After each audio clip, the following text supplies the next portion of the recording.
everybody.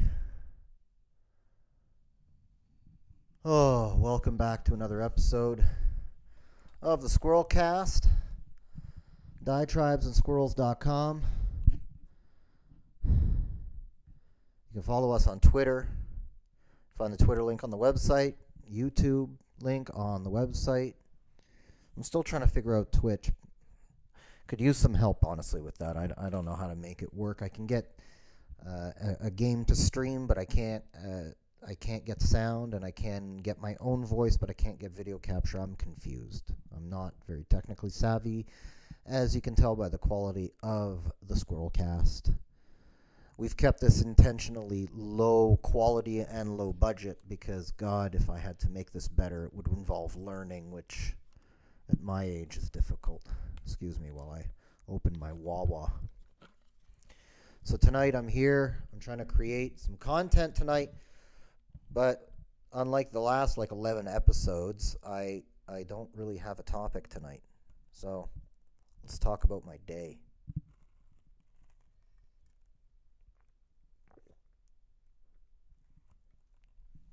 And for the most part, the day was good. But, ever since we got over this topsy-turvy time in the world, I stopped taking the bus. And I drive to work now. Not very environmentally conscious of me, but it's the truth.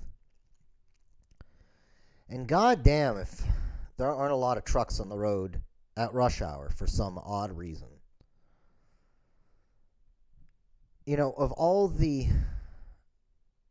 inopportune times to move a 53-foot shipping container around on the road, it would be during rush hour. I've heard tell that other cities have bylaws that large trucks can't circulate at rush hour. In my city, that trucking lobbies, I guess, is too powerful to control. But man, does it make for rough commuting. And you just look and it's a sea of trucks.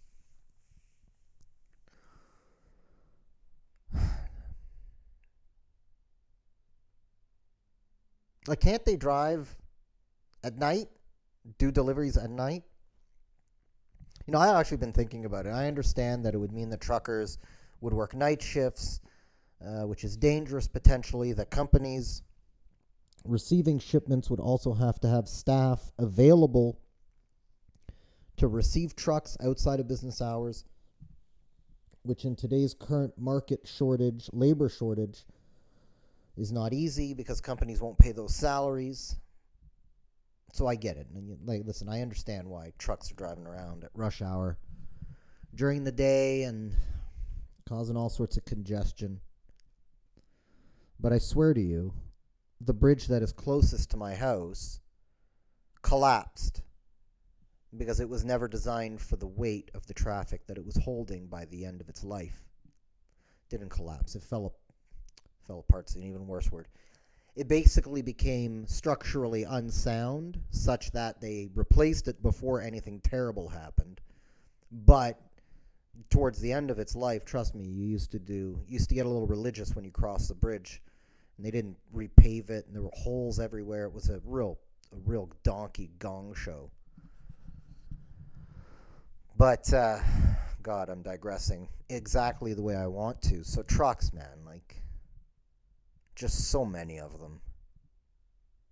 And the thing is, I know they are driving at night, actually, because I can hear them. I don't live so far. I haven't hit the lottery numbers yet, so I don't live so far from the highway that I don't hear the Jake brakes going off in the middle of the night sometimes, or when I go running early in the morning. Does Europe have this figured out better than we do? Does the United States? Up here in Canada, it doesn't seem to be that figured out. I don't know. I know truckers have to put up with stuff too. You'd figure they want to drive at night. I mean, that would make, getting Hummers from meth head escorts at the gas station a lot more clandestine instead of doing it in the middle of the day.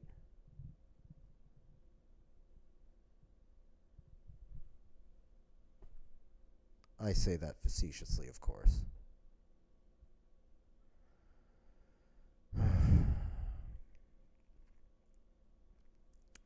And, driving around pretty much anywhere in North America right now, trucks or no trucks is a nightmare because the roads seems everywhere, are awful. Just awful. Like embarrassingly bad. And I know all over the world they seem to be having this problem. But, in my city, it's been known for 25 years that you're practically driving in, post-2020 explosion, Beirut. It's terrible. There's like craters in the ground. Not potholes, craters. Things that if you hit them with your car, you might total the entire front end of your car and the airbags will go off. Just awful. I once drove from where I live to another suburb, kind of on the northeast end of the city, which is about a 35K drive for you Americans, a little over 20 miles. And I swear to you, 30 of the 35 kilometers, I was in orange construction cones. So almost 20 miles of just cones. That's where I should have hit the lottery, is making a business renting those cones to the city and to the province and to the federal government. God, I would have made a fucking mint. A mint. Charge $2 a day for cone rental times 15,000 cones. That's $30,000 a day. And they'll keep them there for 4 months. That's millions of dollars. Just to have some cones sitting out on the road. I'm not using any equipment. Oh, I might have to replace a cone or 5 every month. It's a right to print money. Because the government's so inefficient about doing the work, like nobody supervises. Nobody. When they did that bridge near my house, the one that I have to drive over, and they have this beautiful new bridge, and it is a beautiful new bridge, that was a federal project. What's funny is that the bridge crosses the river, and on the other side of the bridge, it's an elevated highway. And they been working on that for 10 years because that's a provincial project. And then all the connecting roads, the on-ramps and the off-ramps, for a certain distance, they're provincial. But then, when you hit the city streets, they're municipal. And wouldn't you believe it, there were sometimes some periods where the federal project manager on the bridge hadn't spoken to the project manager for the provincial elevated highway, who hadn't spoken to any of the city project managers for any of the side roads connecting to the on-ramps and off-ramps. And it was almost impossible to circulate. And it was a family member of mine that had actually asked, how often are you guys supposed to coordinate your work so that you're not shutting off all the arteries around the city? And they're like, once a month. And she asked, when was the last time you actually spoke? And they go, 2 years ago. Incompetence. Hot take. We all want a better society with a better social security net.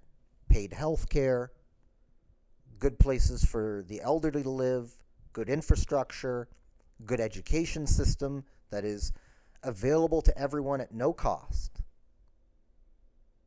That's a left dream, a leftist dream. This is why I consider myself a firm centrist, because I understand that. That's an ideal.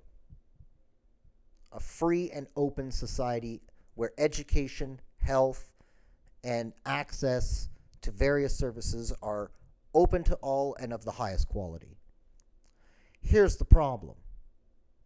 Government bureaucrats are first of all, elected officials are incompetent. And a lot of the bureaucrats under them are equally incompetent. All they know how to do is to rubber stamp the process that's been put in front of them. None of them have critical thinking skills.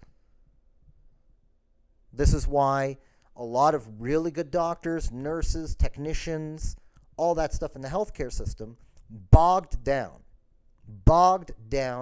by decades-old processes that don't work anymore, and bureaucracy that meddles in everything.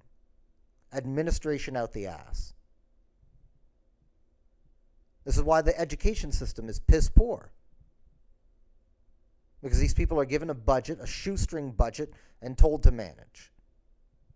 Meanwhile, they're having year-long fights in the courts over language laws, over this, over that, school boards. It's all incompetently managed. This is why rich people who understand this fact don't want to give the money to the government, because they may have the ideals of saying, sure, great healthcare system for everybody would be great, but you guys aren't doing that. You never have. That's the problem. The left, as we all know, are idealists. The right has a fringe extreme, but what we would call the moderate right today are pragmatists. The ideals are great, but the old saying, wish in one hand, shit in the other, and you'll have some really fucking smelly hands. So if you want to know why the trucks are driving around during the day, it's because nobody wants to approach the trucking lobby to say, hey guys, there's a practical solution here. We should think about and brainstorm something else. Better public transit? We should sit down and brainstorm and think of something else. Better healthcare, better education, all of those things. But no, we've lost the concept of the statesman. We've lost the concept of the visionary for the next 20 years. Instead, we have assholes that manage the next 2. Nobody thinks long term. I agree the short term is important, but nobody thinks long term. Nobody thinks down the road.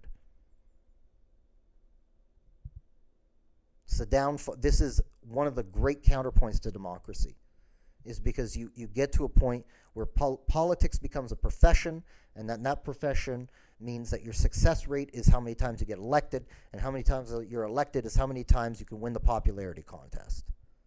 You don't actually have to get anything done. If I were to rule, I would accept no position less than dictator or king for life.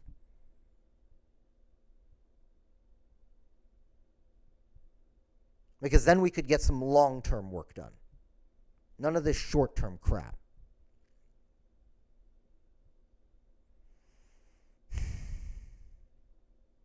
This is where my brain goes when I get stuck in traffic behind a truck on a bad road.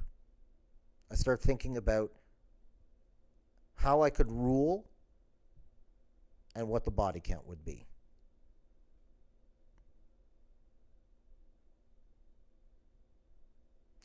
Guys, if you don't want to hear me yell for another 15 minutes, and God knows I've been yelling for 15 minutes, drop me some ideas, some episode ideas. I know some of you are coming up with multiple ideas, great ideas, but I'd be happy to I'm happy to talk about anything. Anything at all. Anything you want. Except love. Because I don't get it. Or girls. Because I don't get them either. I would have thought my housecoat would be a ravishing thing, but anyway. I digress. Any topic, guys. Talk about anything. I'm happy to talk about anything. So let me know. Blessed to be here. Blessed to have you all listening. All 5 of you now. Maybe 3. Maybe I'm talking to the void. Well, that wouldn't really be any different from a regular Tuesday night. Guys, have a great night. Ciao.